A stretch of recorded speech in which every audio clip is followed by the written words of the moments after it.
Notre Dame has bounced back strong after the loss to Northern Illinois, and they have put themselves in great position to make the college football playoff before the home stretch of the regular season. But in order to run the table and potentially do some damage in the playoff, they're going to have to improve in a few key areas. That's next on Locked On Irish.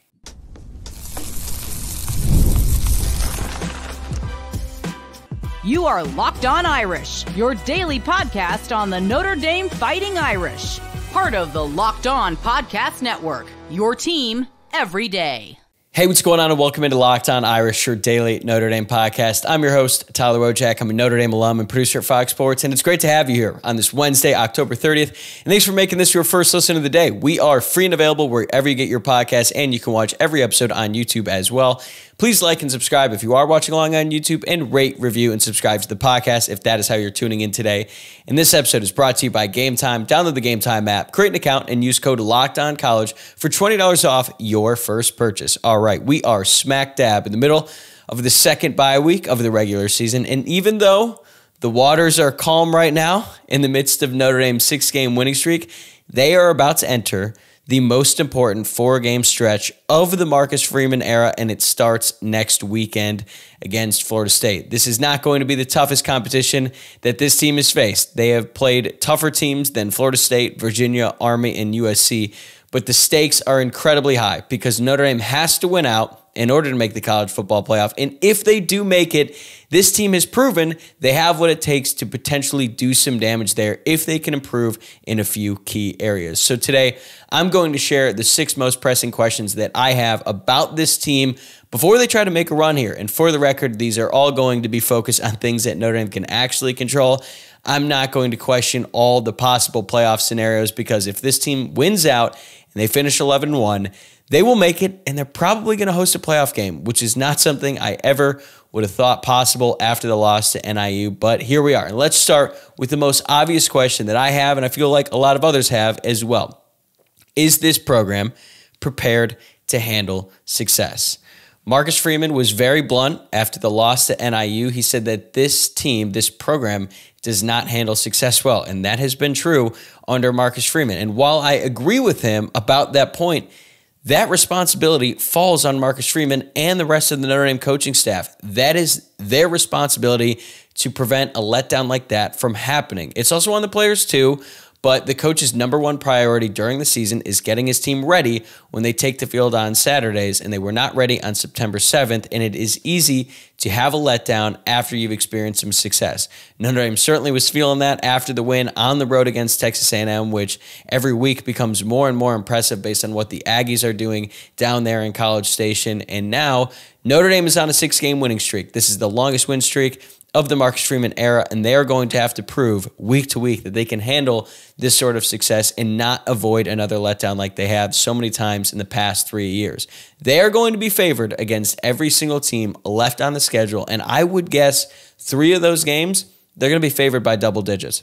USC isn't a great team, but they certainly have some players that can scare you, and they have a really good play caller. I don't know if he's a great head coach anymore, but they certainly have a good play caller in Lincoln Riley, and I'm sure that Riley wants some revenge after what Al Golden did to his offense last season. If Notre Dame plays their best in every game, they will finish 11-1 with ease, but it would be foolish to predict that is going to happen because they have had too many letdowns in the past. And look, it's not just specific to Notre Dame too. There are other great programs in college football. Everyone can have a letdown. I think the only team that was not susceptible to letdowns was Alabama during the peak of the Nick Saban era, but this is college football. These guys, even though they're getting paid and they're really good athletes, they are still young and they are susceptible to human nature. And sometimes human nature wins out and guys don't prepare the right way, and that costs them on Saturdays. Army, USC, and maybe even Virginia could beat this Notre Dame team if the Irish end up overlooking them. And Freeman said that he still brings up the Northern Illinois game to the team on a regular basis, and that should happen. I think that he should continue to do that so they don't forget it, as much as we as fans want to forget about that game and pretend like it never happened. Unfortunately, that is going to be the major thing that kind of hangs over the head of this program and really this season. That is arguably the most defining moment right now, at least to people on the outside about this team. I still think the win over Texas A&M is better than the loss to Northern Illinois, but it doesn't really matter, right? They need to make that loss go away, and the only way they can do that is if they make the college football college football playoff and end up doing some damage once they get there. So they need to make sure that game, that loss, that feeling that they experience after the game to fuel them the rest of the way so that they avoid anything like that from ever happening again. And if you told me before the season that Notre Dame would be 7-1 at this point in time, I would be disappointed because I felt and predicted that they would be undefeated, but they have everything still in front of them, and they have a great chance to make the college football playoffs. So if you told me that before the season, I would have taken it. So let's see if this team can take advantage of this opportunity.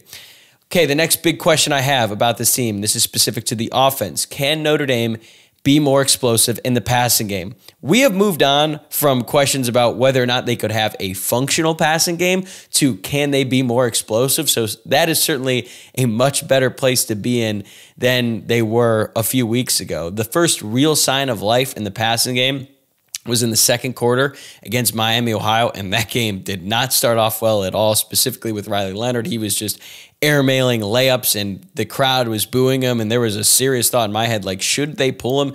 Should they consider going to Steve Angeli? Well, the coaching staff stuck with Riley Leonard, and so far, that has proven to be the right decision because he has gotten a lot better week to week, but really since the bye week. Like, he took a big step forward against Stanford, and he showed more signs of improvement against Georgia Tech, and then he took another big step against Navy. So over the course of the past 3 games, he has thrown for a 68% completion percentage, 610 pass yards, 5 touchdowns through the air to 1 interception. He's also been very effective on the ground as well. 26 carries, 165 rushing yards, and 4 touchdowns as well. So he has been very dynamic. And yeah, would you like to see a little bit more passing yards? Sure, but he also didn't play in the fourth quarter of the Stanford game, and he didn't play that much at the end there against Navy. So the main thing is defenses cannot stack the box against Leonard and this Notre Dame offense as much as they did in the past because he's shown he's a real threat as a passer now, and when teams drop back and they put too many guys back there in coverage, he can beat you as a scrambler as well. Even though that wasn't a big part of his game, at least early on in the season, he was much more effective in the design run game. Notre Dame did not really run that many design runs against Navy, and instead he just ran around like a scrambler. Kind of reminded me of Ian Book in his prime, and he finished with 81 scramble yards in that game. That's more scramble yards than he had all season long. So he is a very dynamic player, and all of this represents progress, but they need to continue to build on that the rest of the way if they're going to have a really potent offense. And part of that is on the wide receivers as well. I thought it was a really encouraging sign that Jordan Faison played as well as he did against Navy because he has not been healthy all season long, and it's easy to forget. He beat out Chris Mitchell in preseason camp, even though a lot of people assumed that Mitchell would just take the job based on what he did at Florida International. No, Faison beat him out.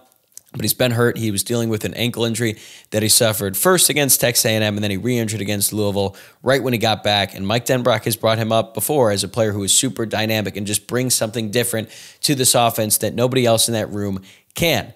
Jaden Greathouse is starting to get a little bit more hot. He had an explosive catch against Georgia Tech and had another one against Navy.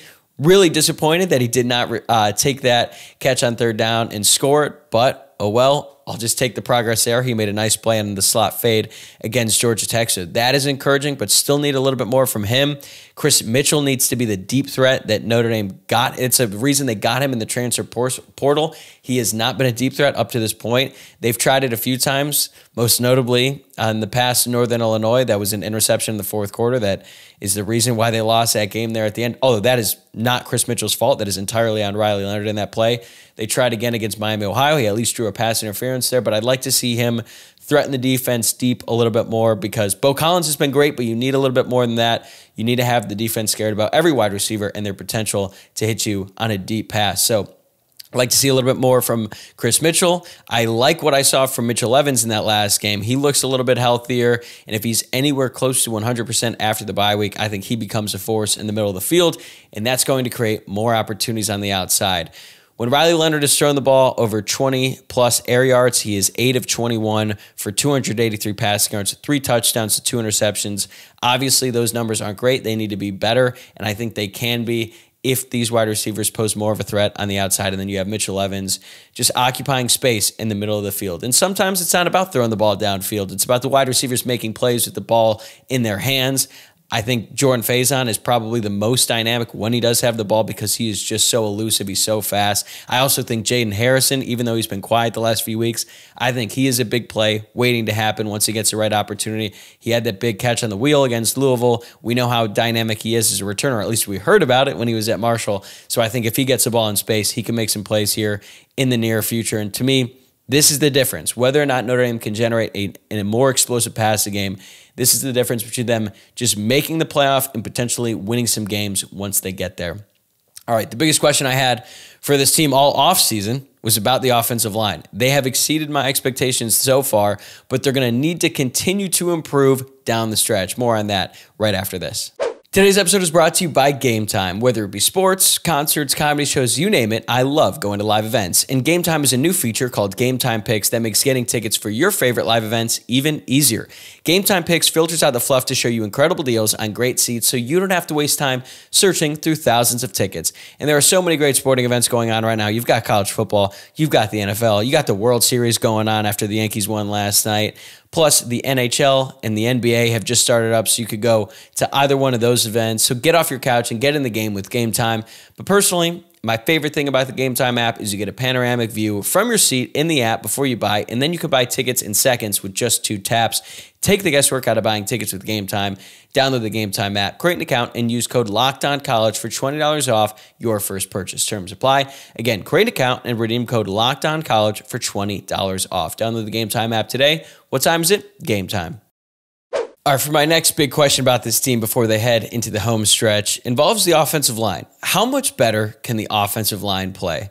Luke Smith and I talked about this yesterday. We both believe that offensive line coach Joe Rudolph has done an incredible job this year. You think back to what they've lost since camp. I mean, they lost their starting left tackle, Charles Jagusaw, before the season even started. Then they lost arguably their top 2 players on the entire unit in week 3 against Purdue. Fortunately, Billy Schrauth is back in the starting lineup. I thought he played really well against Navy. The fact that he's back in this lineup is a huge boost to them. And Pat Coogan has been much better at center than I thought he would be. His story has been awesome this year. Like, he could have left. He could have just been pissed off about the fact that he lost his starting job in preseason camp, but he stuck around, and now he's getting his opportunity at center. And then you've got Rocco Spindler at right guard, who's coming in because Pat Coogan had to take the center job in place of Ashton Craig, and I really like what this group has. It seems like they finally have their 5 set for the rest of the season with Anthony Knapp at left tackle. He's been improving every single week. And then Billy Schrauth at left guard, Coogan at center, Spindler at right guard, and then Emil Wagner at right tackle. And honestly, that holding call against Navy that should not have been a holding call was the first time you really heard Emil Wagner's name in a long time, and that's a good thing, right? If you're not talking about an offensive line, it probably means they're doing their job and they're preventing any big plays from happening against them. So I like what this unit has done so far. They're a solid group. Are they great? No, I wouldn't go that far, and they're going to be challenged here down the stretch, so it's going to be important to see how they continue to develop the rest of the way. But give them a ton of credit because Notre Dame has had one of the best running games in the entire country so far this season. They do have a great stable of running backs led by Jeremiah Love and Jadarian Price, plus some nice contributions from the true freshmen, Aeneas Williams and Kedron Young. Plus, they have a quarterback who is elite at running the football. But this line deserves credit too. They are 7th in rush yards per game with 216 and a half. They are 6th in the country in yards per carry, and they are 5th in rushing touchdowns. So that shows you what this line has done. They've also kept Leonard clean for the most part. He took 1 bad sack against Navy, and sometimes the sacks are on Leonard because he takes too long to throw the football.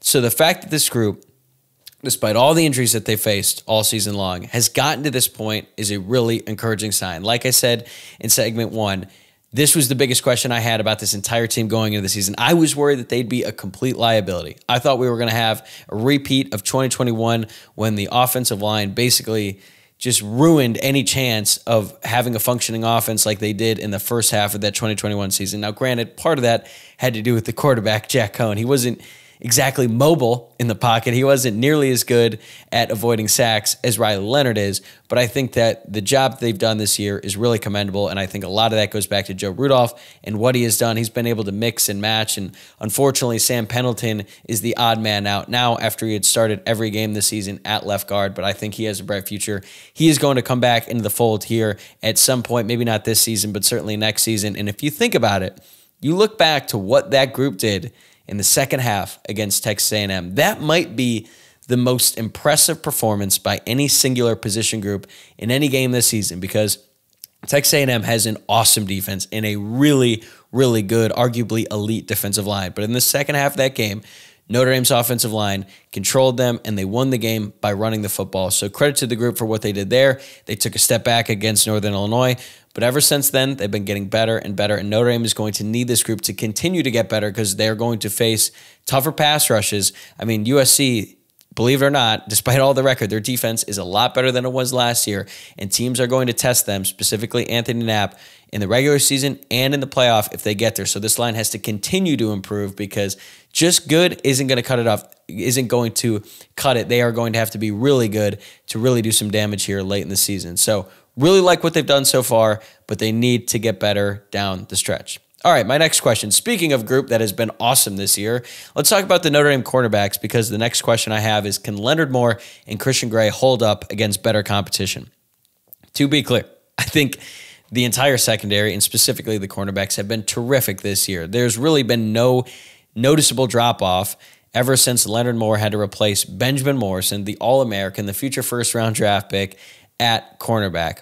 But I think we can all admit that Christian Gray probably has not been quite the same player since the shoulder injury he suffered against Miami, Ohio. It's totally understandable. I thought he gave up some plays in the Navy game that he wouldn't normally give up. In Leonard Moore, he did give up a couple big plays against Louisville, and he hasn't really been tested that much since then. It's a little bit nitpicky, I know, but Virginia's going to try to air it out, and same with USC. So even though they've been really, really good, it's a question of, can they continue to play at that level against better quarterbacks and better wide receivers? Because USC has some weapons, man. Zachariah Branch is going to be a threat every single time he touches the football. And I know that USC's record has been bad, but Miller Moss can absolutely make some plays. And when Benjamin Morrison is on the field, Al Golden can essentially just leave him on an island no matter who they're going up against. And then that allows the rest of the secondary to provide more help to other people on the defense. Well, with Benjamin Morrison out, he can't really do that. He's going to have to give Leonard Moore a little bit of safety help. Christian Gray is not going to have the same amount of help that he had when Benjamin Morrison was out there. And this team is still going to run a ton of man coverage, no doubt, but they might have to run a little bit more zone defense. They might have to change the scheme up a little bit with Benjamin Morrison out. But the thing is, since Benjamin Morrison has been out, Notre Dame has not really played a good offense. But they're going to face better competition down the road, and these corners are going to be tested. I think USC is going to really try to air it out on them. And I remember being back in the crowd at the Coliseum a couple years ago when Notre Dame had Jaden Mickey out there, a true freshman. Now, Jaden Mickey is clearly not the type of player that Leonard Moore is. That's why he decided to quit on this season and enter his name in the transfer portal after this year. But Lincoln Riley is going to see a true freshman, and he's going to try to test him, and he's going to see Christian Gray, and he's going to try to test him as well. I think that these guys are ready to take that next step. I think that they're ready for the challenge, but that challenge is coming, and it's going to be really interesting to see how this group is able to handle that. I have confidence in them, but we're going to see it on Saturdays. I don't know if it's going to be against Florida State because they have been absolutely terrible at passing the football, but it's going to happen. This secondary is going to be tested, but the good thing for Christian Gray and Leonard Moore is that they've got Xavier Watts and Adon Schuler back there at safety to help him out. They've been terrific this year. And then Jordan Clark at nickel has exceeded basically everyone's expectations with how good he has been. So they're going to have some help. I think they're ready for the challenge, but that is going to be very important because, look, I'll admit, when Benjamin Morrison went out, I said this doesn't really impact how I look at the regular season, but it does change the way I look at the postseason if they were to make the college football playoff. Let's see if these guys can prove me wrong. All right, we got two more questions left, including one involving a player that hasn't made a huge impact up to this point, but could prove to be pivotal down the stretch. That's coming up next on Locked On Irish. All right, there's two more position groups that I want to talk about here. And let's start with the defensive ends because I have a question about whether or not they can close the gap. And what I mean by that is when Notre Dame lost Jordan Botelho and Boubacar Traore to season-ending knee injuries, they had to shuffle the entire defensive line. They moved Josh Burnham from strong side end to Viper, where he now rotates with Junior Tuihalamaka. And now RJ Oben and true freshman Bryce Young have had to hold it down at the strong side end position. And up to this point, there hasn't been a major drop-off that we have seen, right? Like, it hasn't cost him in a game. I think that if Botello and Traore were out there, this defense would be even more dominant. But Josh Burnham has been excellent when he's been healthy. But I think we can all admit that RJ Oben has been a giant disappointment. Junior Tuihalamaka has been much better than I expected, and Bryce Young has been asked to do a lot more than any of us thought he'd have to do at this point in his career. But right now, this is not an elite D-line unit, and I thought it could be when everyone was healthy. Riley Mills and Howard Cross have been terrific lately. They've been great on the interior, but now it's up to the edge rushers, and can they continue to improve and close that gap from where this defensive line used to be when they had all the edge rushers healthy. That's the main thing I'm looking at here with these guys. And to be honest with you, I think it comes down to to Bryce Young, because I don't think that RJ Oben is all of a sudden going to figure it out in these last 4 games. I've not seen anything from him that's going to lead me to believe that he's just going to figure it out. He's going to improve, and he's going to be comfortable in the scheme, and he's going to be comfortable going up against the competition. I cannot believe that it is worked out in this way with RJ Oben, but the good thing there is that Notre Dame signed a 5-star Bryce Young who looks ready to take off.